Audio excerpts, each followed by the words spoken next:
السلام علیکم ورحمۃ اللہ وبرکاتہ۔ سامعین عزیز وقار، درس قرآن کے سلسلہ میں آج کا ہمارا سبق سورۃ النساء آیت نمبر 101 ہے۔ اعوذ باللہ من الشیطان الرجیم، بسم اللہ الرحمن الرحیم۔ وَإِذَا ضَرَبْتُمْ فِي الْأَرْضِ فَلَيْسَ عَلَيْكُمْ جُنَاحٌ أَن تَقْصُرُوا مِنَ الصَّلَاةِ إِنْ خِفْتُمْ أَن يَفْتِنَكُمُ الَّذِينَ كَفَرُوا إِنَّ الْكَافِرِينَ كَانُوا لَكُمْ عَدُوًّا مُّبِينًا۔ وَإِذَا ضَرَبْتُمْ فِي الْأَرْضِ، اور جب تم زمین میں سفر کرو، فَلَيْسَ عَلَيْكُمْ جُنَاحٌ، تو تم پر نہیں گناہ کہ ان تقصروا، کہ تم قصر کرو، کم کرو، من الصلاۃ، نماز میں سے، کہ تم نماز کو کم کر لو۔ یعنی اگر تم زمین میں سفر کی حالت میں ہو تو کوئی گناہ نہیں، کوئی حرج نہیں کہ تم نماز کو کم کر لو۔ ان خفتم، اور اگر تمہیں ڈر ہو، ان یفتنکم الذین کفروا، کہ کافر تمہیں نقصان پہنچائیں گے۔ ان الکافرین کانوا لکم عدوا مبینا، بے شک جو کافر ہیں، ان الکافرین کانوا لکم عدوا مبینا، تمہارے کھولے دشمن ہیں۔ یہ حالت سفر میں قصر صلاۃ کا حکم ہے، لیکن جنگ کی حالت میں جو طریقہ ہے پھر وہ آگے ہم پڑھیں گے۔ سفر میں نماز قصر کی جا سکتی ہے، اگرچہ آیت میں سفر کے ساتھ دشمن کی طرف نقصان پہنچانے کا اندیشہ کا ذکر اس میں کیا گیا ہے، تاہم ہر قسم کے سفر میں ہم قصر کر سکتے ہیں، اور اس میں یہ بھی شرط نہیں کہ یہ سفر فی سبیل اللہ ہو۔ باقی رہی بات سفر کتنے فاصلے کو کہتے ہیں، تو اس میں علماء اکرام کا اختلاف ہے۔ بخاری کی ایک حدیث مبارکہ ہے جس کا مفہوم ہے کہ آپ نے ایک دن یا ایک رات بھر کے پیدل سفر کو یعنی سفر قرار دیا ہے، ایک دن کا پیدل چلنا یا ایک رات کا پیدل چلنا۔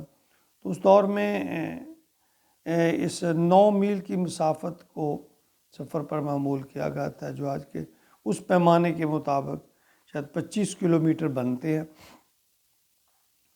لیکن علماء نے سفر کی حد میں کمی بیشی کا بھی ذکر کیا ہے۔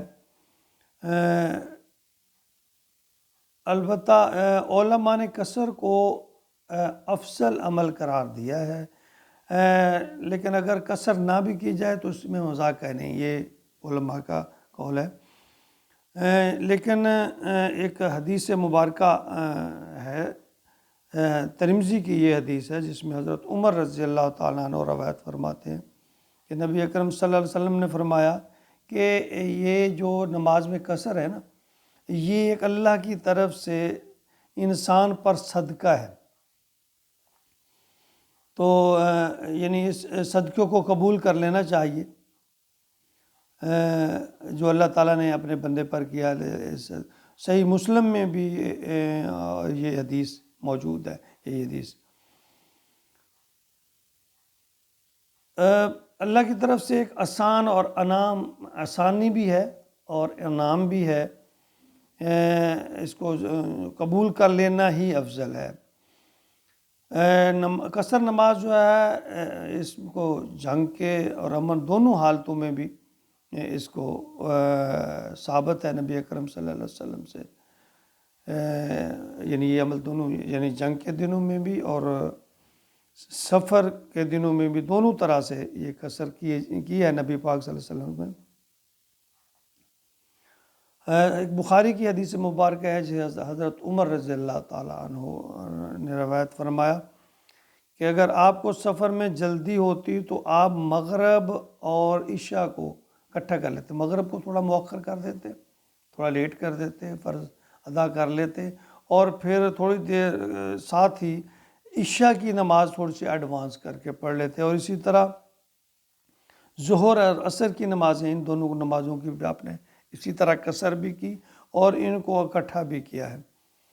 حضرت ابن عباس رضی اللہ تعالیٰ عنہ سے روایت ہے، صحیح مسلم کیجیے 687 نمبر پہ، کہ اللہ نے تمہارے نبی کی زبان سے نماز کی قصر یعنی جو ہے نماز، فرض نماز کی، وہ حضر میں 4 رکعتیں، سفر میں 2 رکعتیں، اور خوف یعنی جنگ میں 1 رکعت۔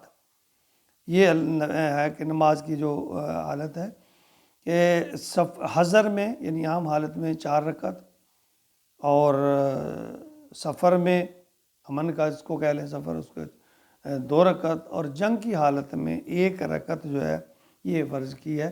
یہ ابن عباس رضی اللہ تعالیٰ عنہ کی روایت ہے جو صحیح مسلم میں موجود ہے۔ اب تھوڑا سا اس میں چند لمحوں کے لیے اب سے یہ گزارش شروع کروں گا کہ دیکھیں کہ اللہ رب العزت نے سفر اور حالت جنگ میں بھی نماز کی ترغیب دی ہے۔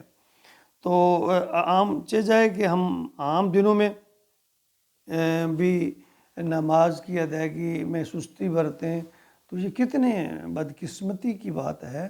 اللہ کا حکم بہت واضح ہے، اور نماز کے معاملے میں اللہ کی طرف سے کوئی رعایت نہیں ہے، وہ سخت۔